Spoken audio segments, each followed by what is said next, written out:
घोषणा केल्या होत्या, पण गरीब माणसाची गरिबी हटली नाही. गरीब अजून गरीब होत गेला. गरिबीचा जर संबंध असेल तर सरकारच्या आर्थिक धोरणाशी आहे. ज्यावेळी महात्मा गांधी म्हणायचे की आपला देश गावात राहतो, त्यावेळी 47 साली स्वातंत्र्याच्या पूर्वी आपली 85% जनता ही गावात राहत होती. आज 25 ते 30% लोक गावं सोडून शहराकडे का गेले? खुशीने गेली की मजबुरीने गेली? ही गावं लोक जे गावं सोडून गेली ती मजबुरीतून गेली.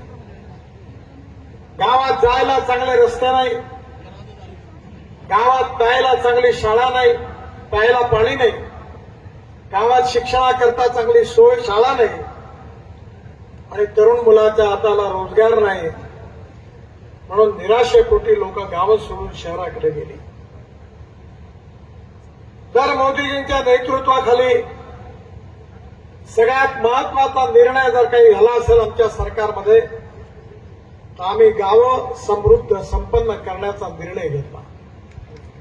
गाव गरीब मजदूर शेतकऱ्याचं कल्याण कसं होईल याचा निर्णय घेतला. कापूस, ज्वारी, मका, तूर, गहू, तांदूळ लावून काही देशाच्या शेतकऱ्याची प्रगती होऊ शकत नाही. शेतकरी अन्नदाता आहे, पण अन्न पिकवून त्यांनी जनतेची सोय केली, पण हा बळीराजा मात्र सुखी समृद्ध संपन्न झाला नाही.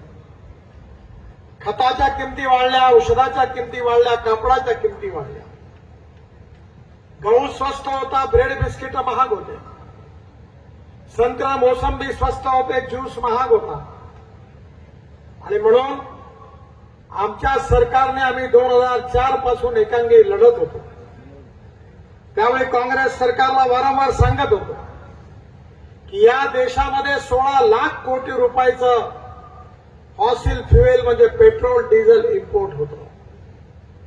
हे इम्पोर्ट करण्याच्या ऐवजी आपल्या शेतकऱ्याला आपण अन्नदात्याच्या ऐवजी ऊर्जादाता बनवू. शेतकरी वीज तयार करेल आणि शेतकरी पेट्रोल डिझेलचा पर्याय देईल. मला सांगताना आनंद होतोय की आमच्या सरकारने इथेनॉलचं इंधन आणलं. उसाच्या मळीपासून, उसाच्या रसापासून, बांबूपासून, मक्यापासून, सोललेल्या अन्नधान्यापासून, तुटलेल्या तांदूळाच्या कळ्यापासून आता इथेनॉल तयार होत आहे. आणि मला आनंद आहे की मी आणि बावनकुळे साहेब आज सकाळी जेव्हा विमानामध्ये आलो माझ्या घरून, तेव्हा मी टोयॅटो कंपनीच्या इनोव्हा गाडीमध्ये बसलो होतो, आणि ती गाडी 100% शेतकऱ्यांनी तयार केलेल्या इथेनॉलवर चालत होती. पेट्रोलची गरज नाही आहे. पेट्रोलचा भाव आहे 120 रुपये लिटर, इथेनॉलचा भाव आहे 60 रुपये लिटर. आणि ही गाडी 60% वीज तयार करते आणि 40% इथेनॉलवर चालते. जर पेट्रोलच्या ॲव्हरेजवर तुलना केली तर केवळ 25 रुपये लिटर पेट्रोलचा भाव येतो. 25 रुपये लिटर. ज्याचा विश्वास नसेल त्यांनी माझ्याकडे नागपूरला यावं, गाडीचा चक्कर मारावा. शेतकऱ्याच्या इंधनावर 100% चालणारी गाडी आज अस्तित्वात आमच्या सरकारने आणली. एवढंच नाही तर बजाज कंपनीने, टीव्हीएस कंपनीने, हिरो कंपनीने आपली 2 व्हीलर आणि 3 व्हीलर देखील 100% इथेनॉलवर चालणारी बाजारात आणली आहे.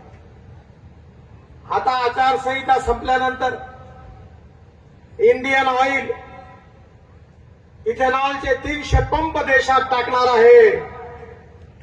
आणि या देगलूर मधले तरुण मुलं आपली बाईक, स्कूटर, लोक आपली कार, मारुती सुझुकीची कार, टोयॅटोची कार, ही 100% शेतकऱ्यांनी तयार केलेल्या इथेनॉलवर चालेल असा विश्वास मी आपल्या सगळ्यांना देतो. पेट्रोलमध्ये 20% इथेनॉल आम्ही टाकतो. आणि या 16 लाख कोटी रुपयापैकी जे आयात होऊन राहिला पेट्रोल डिझेल त्यातले 5 लाख कोटी रुपये कोणाच्या खिशात जाणार आहे? जर हे आयात वाचली तर हे 5 लाख कोटी रुपये माझ्या समोर बसलेल्या शेतकऱ्याच्या घरात जाणार आहे, त्याला पैसा मिळणार आहे आणि तो सुखी समृद्ध संपन्न होणार.